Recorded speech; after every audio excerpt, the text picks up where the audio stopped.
নমস্কার বন্ধুরা, এই চ্যানেলে আরেকটি পর্বে তোমাদের সবাইকে স্বাগতম। তো বন্ধুরা, তোমরা কেমন আছো? আশা করি দেশ কিংবা দেশের বাইরে যে যেখান থেকে আমার এই ভিডিওটা দেখছো তারা সবাই ভালো আছো এবং সুস্থ আছো।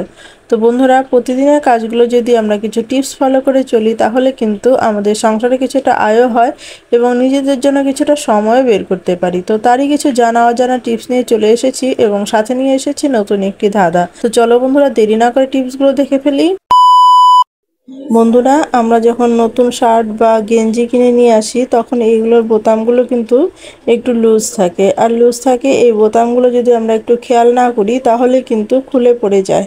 আর যদি আমরা একটু বুদ্ধি খাটিয়ে কিছু টিপস ফলো করে তারপর যদি আমরা এটাকে ব্যবহার করি তাহলে কিন্তু এই বোতামগুলো আর হারিয়ে যায় না। আর হারিয়ে গেলে কিন্তু খুব অসুবিধাও হয়, যেহেতু এগুলো কালার একই কালার সেট করা থাকে। তো সেই জন্য কিন্তু আমাদের সেই কালার বোতাম কিন্তু আনাও খুব প্রবলেম হয়ে যায়। তো শুরুর থেকে যদি আমরা কিনে আনার পরে যদি এরকম করে একটু নেল পালিশ লাগিয়ে দেই তাহলে বোতামের পেছন পাশে যে সেলাইটা রয়েছে সেই সেলাইটার মধ্যে যদি এরকম নেল পালিশ লাগিয়ে দেই তাহলে কিন্তু আমাদের বোতামগুলো কিন্তু অনেক দিন টিকসই করবে। আর সেলাইটা কিন্তু দেখো নেল পালিশ দেওয়ার ফলে কিন্তু আটকে ধরবে, এটা কিন্তু খুলে যাবে না। এটা কিন্তু অনেক দিন টিকসই করবে। তো তোমরা যদি এভাবে করো তাহলে কিন্তু তোমরা অনেক দিন বোতামগুলোকে রাখতে পারবে। তা না হলে কিন্তু বোতামগুলো কিন্তু খুলেই যায়। তো আর খুলে গেলে কিন্তু প্রবলেম হয়ে যায়, যে এক কালারের বোতাম কিন্তু তখন খুঁজে পাওয়া যায় না যদি বোতামগুলো হারিয়ে যায়। তো চলো বন্ধুরা, তাহলে আমরা পরবর্তী টিপসটা দেখে নিই। বন্ধুরা, আমাদের এই বৃষ্টির দিনেও কিন্তু আমাদের পাপোশগুলো কিন্তু আস্তে আস্তে কিন্তু বাজে দুর্গন্ধ বেরোতে থাকে।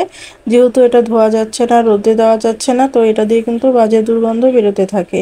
তো কিভাবে আমরা এটাকে বৃষ্টির রোদ্দুর জল ছাড়াই এটাকে আমরা পরিষ্কার করে নিতে পারি তারই একটি ছোট টিপস তোমাদের কাছে শেয়ার করছি। তো দেখো, এর জন্য কি করতে হবে, খাবার নিয়ে নিতে হবে, খাবার সোডা। হ্যাঁ বন্ধুরা, খাবার সোডা নিয়ে দিয়ে এটার মধ্যে কিছুটা পরিমাণ খাবার সোডা এরকম করে ছিটিয়ে দিয়ে তারপরে যদি তোমরা যে কোনো একটা পাউডার যদি ব্যবহার করো না, এখানে পাউডার যে কোনো পাউডার তোমরা এখানে চাইলে পন্স পাউডার ব্যবহার করতে পারো, চাইলে এখানে নাইসেল পাউডার ব্যবহার করতে, যে কোনো এক্সপায়ার হওয়া পাউডারও কিন্তু এখানে ব্যবহার করতে তোমরা পারবে। তো দেখো, এইভাবে আমি পাউডারগুলো দিয়ে তারপরে এটাকে আমি কি করি তোমরা দেখতে থাকো। আর এতটা এতটা সুন্দরভাবে পরিষ্কার হয়, আর জল ছাড়া এতটা সুন্দরভাবে এরকম পরিষ্কার হবে তোমরা ভাবতেও পারবে না। তো দেখো, এরকম প্রথমে হাত দিয়ে একটু আমি ভালো করে মিশিয়ে দিচ্ছি যাতে ঠিক সব জায়গাতে ঠিক মতো পাউডার বা খাবার সোডাটা লাগে। তো তারপর দেখো, চিরুনি দিয়ে একটুখানি এটার উপর আঁচড়ে দিচ্ছি। এটাতে কি হবে বন্ধুরা, এর মধ্যে যে চিরুনি এটাতে দেওয়াতে যে যে চুল বলো, সুতা বলো, যেটাই আটকে থাকুক না কেন সেটা কিন্তু এই চিরুনির সাহায্যে চলে আসবে। আর এটা চলে আসার পরে কিন্তু, আর তাছাড়াও কিন্তু এই যে পাউডার, এটাও কিন্তু পাউডার খাবার সোডা এটাও কিন্তু ভালো করে এটার ভিতরে ঢুকবে। তো দেখতেই পাচ্ছ নিচে চলে এলো। তো নিচে চলে আসার পরে কিন্তু দেখতেই পাচ্ছ কালারটা কিন্তু কেমন হয়ে গেছে।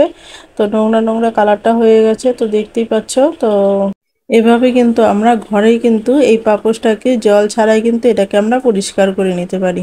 তো দেখো, এইভাবে করে নিলে, পরিষ্কার করে নিলে আমাদের জলেরও প্রয়োজন হলো না, এক্সট্রা কিন্তু আমাদের খরচাও হলো না।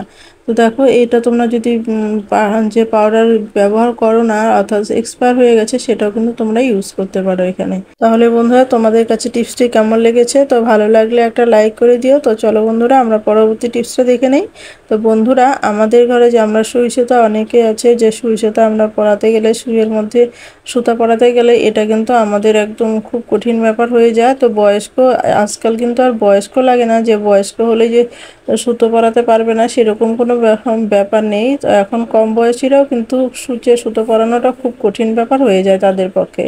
তো এরকম আজ একটি তোমাদের কাছে টিপস শেয়ার করব। এর আগে আশা করি তোমরা কোথাও দেখোনি, তো বা জানো না।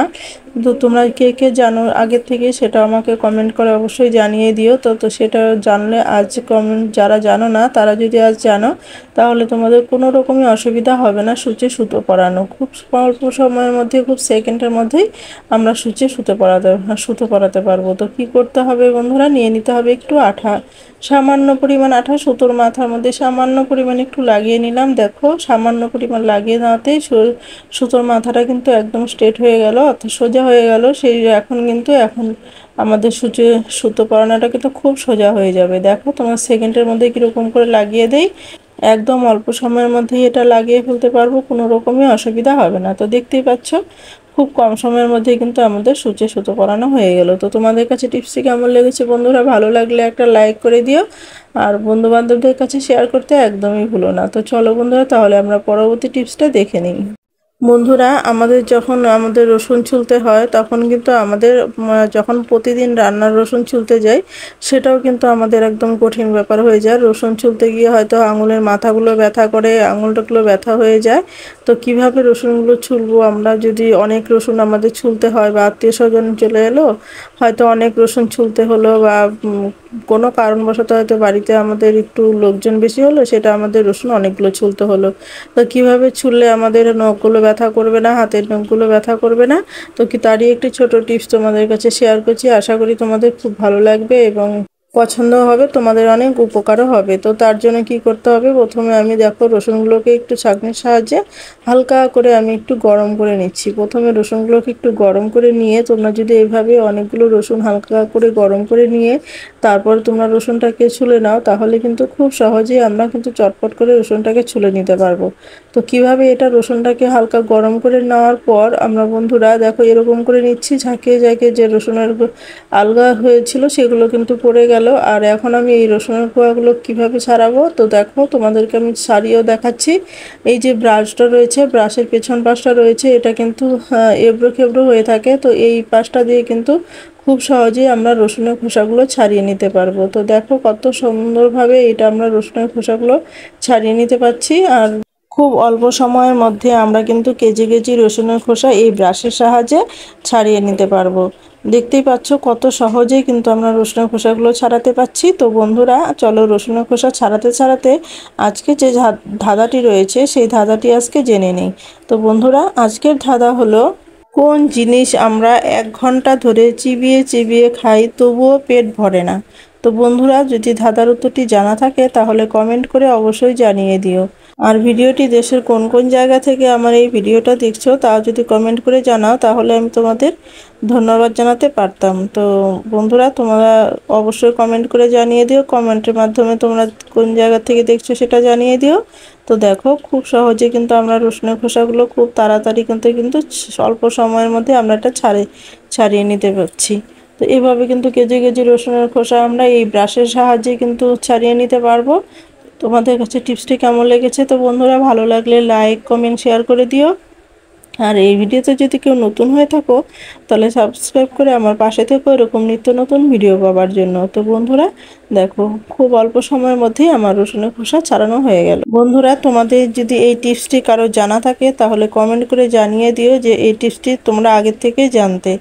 অবশ্যই জানিয়ে দিতে ভুলো না কিন্তু। দেখো খুব সহজেই ব্রাশের সাহায্যে আমরা এই রসুনের খোসাগুলো ছাড়িয়ে নিলাম। তো চলো বন্ধুরা, তোমাদের পরের টিপসটা দেখে নেই। তো বন্ধুরা দেখো, এখানে আমি নিয়ে নিলাম একটি গেঞ্জি। আর আমরা গেঞ্জি বলো শার্ট বলো, আমরা যখন ভাঁজ করতে যাই তখন কিন্তু ভাঁজটা যদি ঠিকঠাক না হয় তাহলে কিন্তু দেখতে একদমই ভালো লাগে না। তো কিভাবে আমরা খুব সহজেই একদম দোকানের মতো ভাঁজ করে, দোকানে যেরকম করে ভাঁজ করে দেয় ঠিক সেরকমই আমরা ভাঁজ করে নিতে পারবো, তারই একটি ছোট টিপস তোমাদের কাছে শেয়ার করছি। তো দেখো কিভাবে আমি ভাঁজটা করি, তো দেখলে আশা করি তোমাদের সবার খুব ভালো লাগবে। তো দেখো এইভাবে একটা বই নিয়ে নিবে। তো এইভাবে বই নিয়ে তারপর তোমরা এক পাশ থেকে ভাঁজ করে এটার মধ্যে দিয়ে দিবে। তো দিয়ে দেওয়ার পর দেখো খুব সুন্দর হয়ে যাবে ভাঁজটা। এটা কিন্তু এভাবে ভাঁজ করলে কিন্তু খুব সুন্দরভাবে আমাদের জামাটা ভাঁজ করা হয়ে যাবে। তো দেখো এইভাবে তারপর দিয়ে দিলাম। এইভাবে দিয়ে দেওয়ার পর পেছন পাশটাতে একটু ভাঁজ করে দিব, একটু ভাঁজ করে দিয়ে তারপরে একদম এখানে নিয়ে চলে এলাম। তো দেখো এখন কত সুন্দরভাবে আমাদের ভাঁজটা হয়ে গেল। তো দেখতেই পাচ্ছ কত সুন্দরভাবে ভাঁজটা হয়ে গেছে। তো এখন আমরা এই পাশ থেকে বইটাকে বের করে ফেলবো। বইটাও খুব সহজে বের করা যাবে, বইটাও বের করে ফেললাম। দেখো গেঞ্জিটাও কিন্তু খুব সুন্দরভাবে ভাঁজ করা হয়ে গেল। তো দেখতেই পাচ্ছ দোকানের মতো ভাঁজ লাগছে কিনা বলো বন্ধুরা, তোমাদের কাছে ভালো লেগেছে? তো বন্ধুরা, যদি ভালো লেগে থাকে তাহলে লাইক কমেন্ট শেয়ার করতে ভুলো না। তো বন্ধুরা, তোমরা সবাই ভালো থেকো, সুস্থ থেকো, এই কামনাই করি ঈশ্বরের কাছে। আজ এই পর্যন্ত, দেখা হবে নেক্সট ভিডিওতে, কেমন?